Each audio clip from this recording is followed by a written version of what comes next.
Tell your friends, tell your comrades, call them, share. Let them know y'all need to be tuning in because we got a hell of a show for you today. Right, and just, I'm going to go ahead and throw this disclaimer out. Mindy, is that okay if I do this? Perfect, yes. Let me go ahead and throw this out, that this show is not for 18 and under viewers. So if you're in the car, if you're at the house and you're listening and your children are around, you might want to move them out of the room because we're going to be using some not so politically correct terms today. Right. And we're just kind of going to go ham, for lack of a better term, just to get the things out there. So if you have children around, this is for 18 and over. So we put that out there. At this point, you're listening at your own risk. At your own risk. So we're logged on. We're Facebooking right now. We're Twittering right now, and we are IGing right now, trying to see what you guys are saying. So if we have technical difficulties along the way, be patient and let us know. Shout us out. Yeah, if you're on IG and it cuts out, or Facebook and it cuts out, let us know, because we appreciate the love and people letting us know how we're doing. Yeah, so last week, those of you guys who tuned in last week, we talked about relationships. Yes, and it was a hot topic. And I just want to say something real quick. Shout out to those 1,600 views for that video. I just want to say we really appreciate the love, and we fucks with y'all. So we do, the long way. So before we get started, just hang in there with us, because I want to make sure that all of you guys can see, because I know some of you choose Facebook to log on, some of you choose IG to log on. Right. And due to the traffic being as though that we were late, we want to make sure that both of the viewers, that's why we have two different angles. So straight ahead, that would be IG, right? So Mm-hmm. Okay, and if you're getting the up above view, that's those of you guys who are on Facebook. Right. So let me make sure that both of those connections are working, so y'all don't miss a damn thing. Because you don't want to miss this. That's right. It's about to go down. For me, so we're on IG, because it doesn't. I'm not seeing it up here.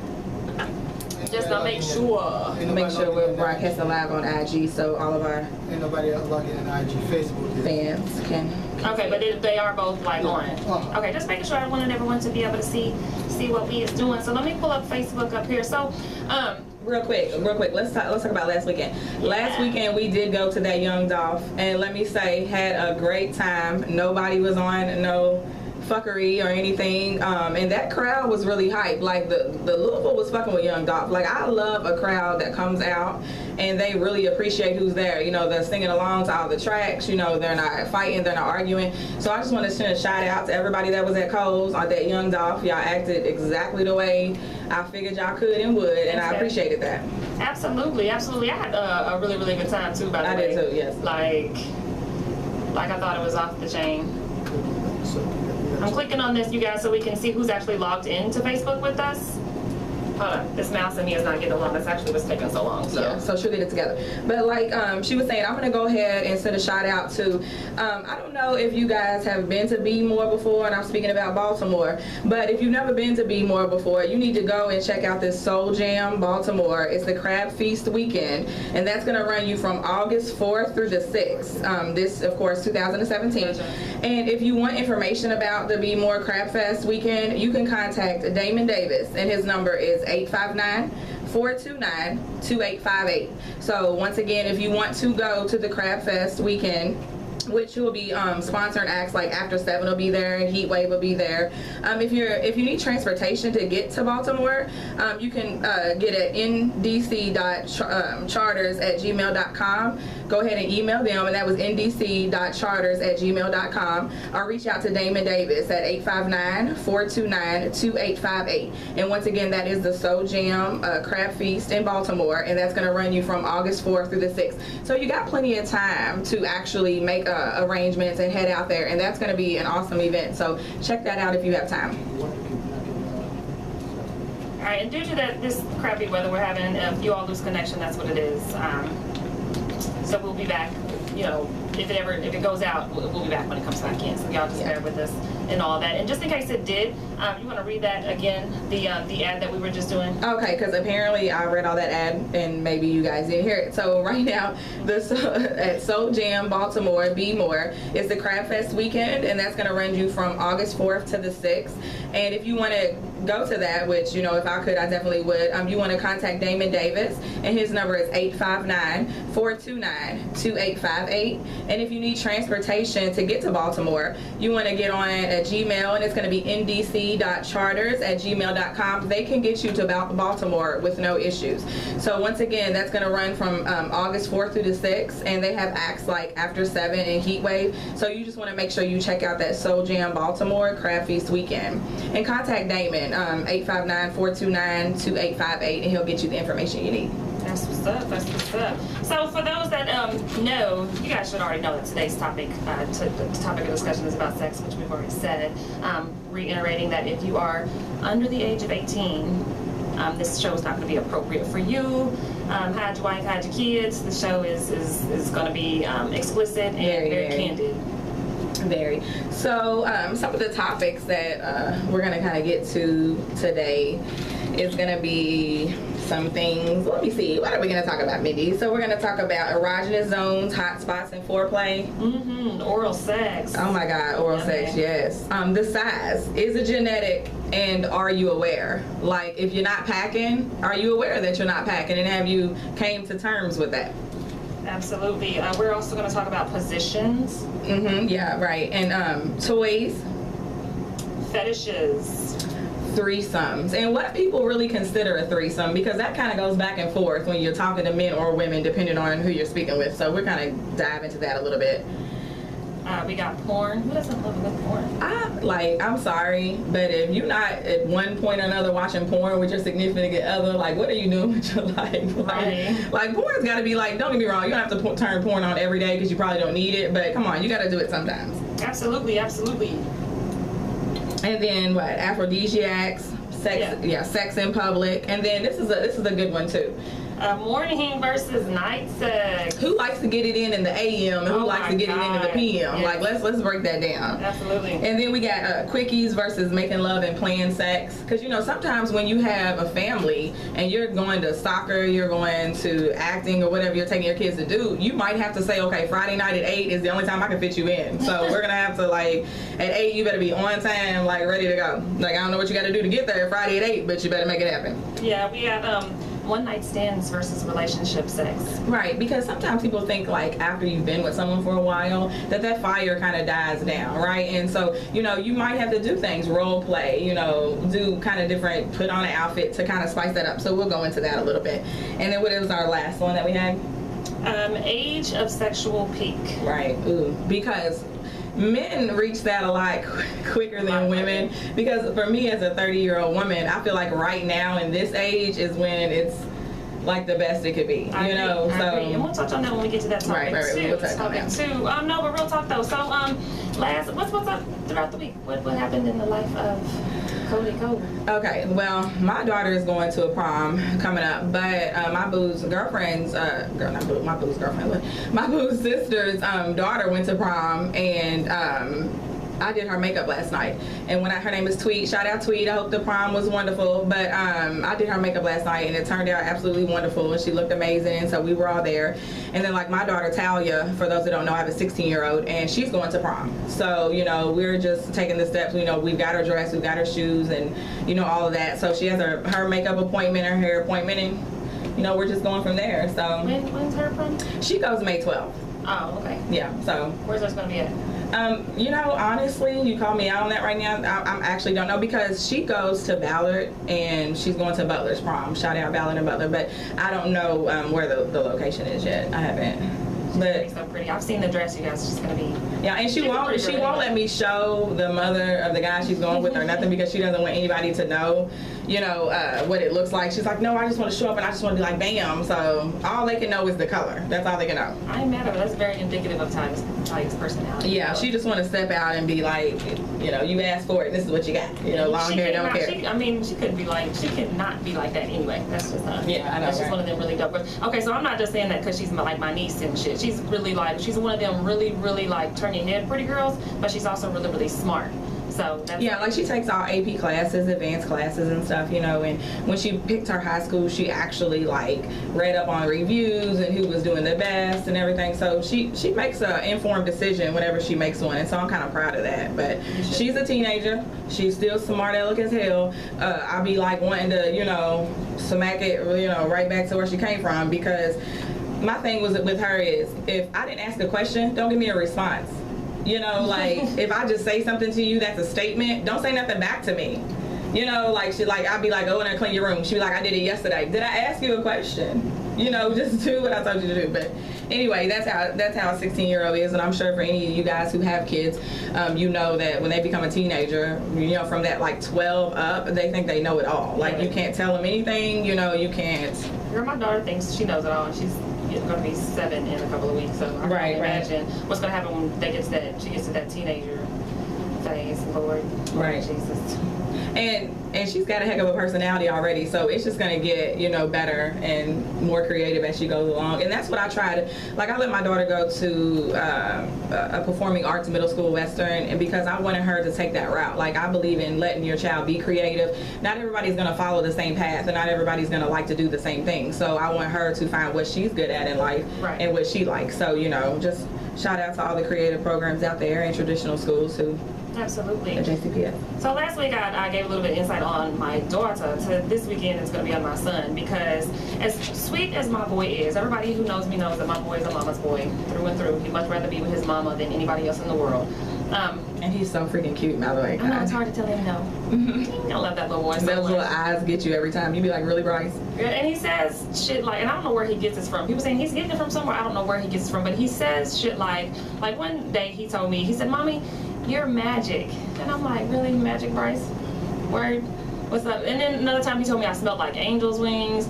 And some people's heard the story already before, but the stuff that this little boy comes up with, and the fact that he's so cute, just melts my little heart. You know what I'm saying? No man's gonna compete with him. But anyway, I'm bringing him up because as sweet as my baby boy can be, he has a temper, and I don't mean just like any old temper, like the for real kind of temper. He doesn't know how to. No, real quick, he has a temper like your brother has a temper. He does. My mama says that all the time. They don't have a let up. They don't have a lead up. Rather, he doesn't have a. He's just really explosive. Like one day he rammed himself into the refrigerator and put a dent in it because he didn't know any other way to express how he felt. So.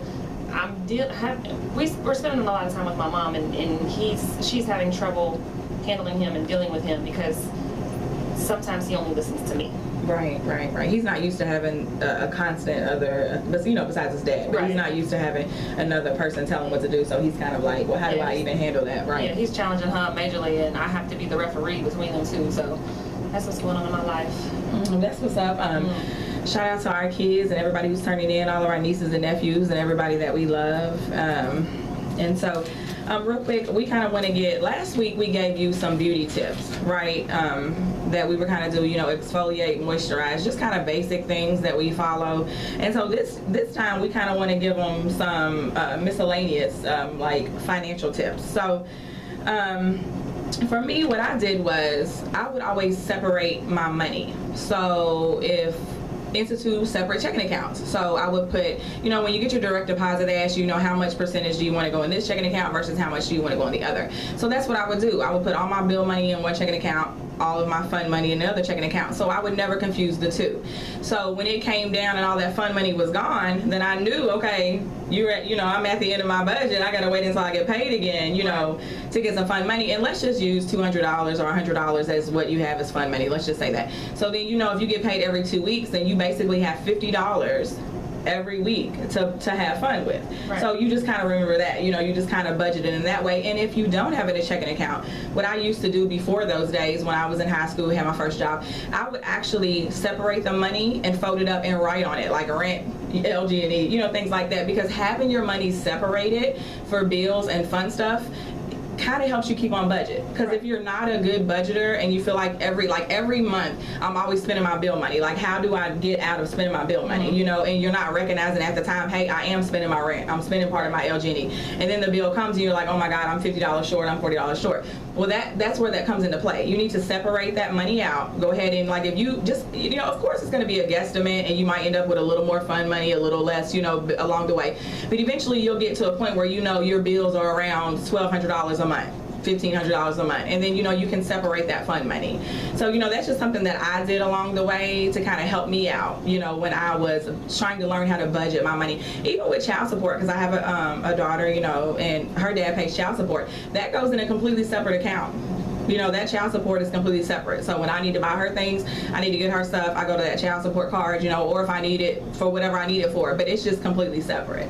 Right. So and I posted something the other day that touches on exactly what you're talking about. Is once it's gone, it's gone. It doesn't matter how much money you have, how much money you don't have. Right. People think the more money you have, the better off you live, are. or that's not true, because like once it's gone, it's gone. If you're terrible at managing money, it doesn't matter how much money you have. Yes, it doesn't matter how much. I mean, because we've been in homes where the home is fabulous, but you go inside and there's absolutely no furniture. So, like, you know, this is somebody who's living above their means. They can't even afford to put furniture in the nice home that they live in. So, you know, we just try to, you know, just try to budget that money and just live, you know, amongst your means. There's nothing wrong with that. Like, you don't have to keep up with anybody but yourself. Right. Like, what did J. Cole say? There's no life than the one that's better than yours. Yeah. And that's truth. Like, nobody is life out there is better than your life. I don't care if they're driving a Benz. I don't care if they live in a 4-story home. You know, that's their life and this is your life. And God has blessed you with what you have. So just be grateful for that. You know, you don't know what they went through to get through that. You know, like everybody, they're still going through to maintain that. You know, they might work 4 jobs and never get to see their family. And is that what you really want for the sake of your material items? For that? Exactly. So yeah, and I agree. And also touching on what she said. Gas is a bill and you should treat it as such, and so is groceries. It's a bill and you should treat it as such. Not, oh, I'm gonna go when I have the money, or I'm just gonna pull up in the gas station and swipe my card. If you actually put that in your budget. Yeah, put it in your budget and take it out. Take it aside, set it aside every week when you get paid, or every other week, or however you get paid. Just set that money aside to know that this is what I spend. I've spent X amount of dollars a week on groceries. Exactly. Times 4. And that's your bill for that month, and the same with gas. Right, and then you just budget in your money. So go ahead and budget in the not fun money, because fun money to me is not grocery money. Like when I'm at the groceries, I'm not like, ooh, this is fun. You know, like let me throw in the biscuits. You know what I'm saying? Exactly. That's why you should do that. And another thing, another good financial tip is pay yourself first. Right, exactly. So before you, even though you have your budget, and you set out aside your bill money for whatever that is for the month. Right. If you have pay yourself first mentality, before you pay anything, have 5 to 10% of your And that's what I was going to say. The amount doesn't matter. Like, let's start there. People think when you start having to save for yourself, you need to put this $50. You need to put this $100 in. No, start with 5. Start with 10. You know, start with what's feasible to your bank account. You know, because when you go back a year, like, go ahead and have it automatically taken out of your checking account and just set in it. Yeah. So, and then at the end of the year, you'd be like, dang, I didn't even realize I was still accumulating this money, you know, and you have this savings. Sorry, what is that, IG that kind of went out for a minute? Yeah. Oh, okay, yeah, I think we're back on. Yeah. But I did find this tip from Josh Felber at businessinsider.com, and he said to see yourself as the best you that you can be. So what you want to do is you want to start to picture yourself with everything falling into place. Like, let's get these negative thoughts out of our mind, because sometimes we're so hard on our own self, you know, that we have actually killed ourselves before the dream even began. I had a supervisor, and she once said to me, apply for whatever job that you want, because you don't actually know what a person is looking for. Like, you can't tell someone what they're looking for. Like, don't shoot yourself down before they do. So no one, like, I think I seen it, you have to jump. It was Steve Harvey. Like, I shared that. You have to jump in order to make something happen. So apply for that job. You might be exactly what they're looking for. But anyway, Josh says that you need to picture yourself and following everything falling into place. And what does that feel like for you? And what would you be saying to yourself at that time? You'd be saying, I'm a superstar, I'm wonderful, I'm great, I can do everything that I want to do. Just start practicing those thoughts. anytime you feel a negative thought or negative energy coming into your mind telling you you can't be great, then just go ahead and forget that. Because real quick, one last thing, my professor, when I graduated, he spoke and he said, it's never too late to be great. No matter how old you are. He didn't get his doctorate until he was in his 60s, and he just always said it's never too late to be great, and I just live by that. Right. So just remember, whatever age you're at, whether it be a fitness goal, because I'm kind of dealing with that myself, but whether it be a fitness goal, an education goal, a job goal, whatever it may be, a family Anything goal. that you're trying to be successful at, or trying to aspire to do, or trying to get from point A to point Z, it's never too late to be great. No, you can do it. You know, I see, shout out to my friends right now getting homes right now in their 30s and getting great cars and great jobs. You know, life is a journey, and it's your journey in itself. Right. So you can't compare your journey to anyone else's. So once you stop doing that, I think happiness just kind of flows. And I say I'm a strong believer in the universe giving you what you give it. Right. First and foremost, like she said, you have to be grateful for what you have now, or you have to be thankful for what you have now, or life will humble you. Exactly. Blessings are not going to come to you if you're not thankful for what you have now. You have to speak things into existence. So if you're constantly saying negative things and feeling shitty about yourself, that's what you're going to get. Exactly. I mean, like straight up real talk, that's what you're going to get. So positivity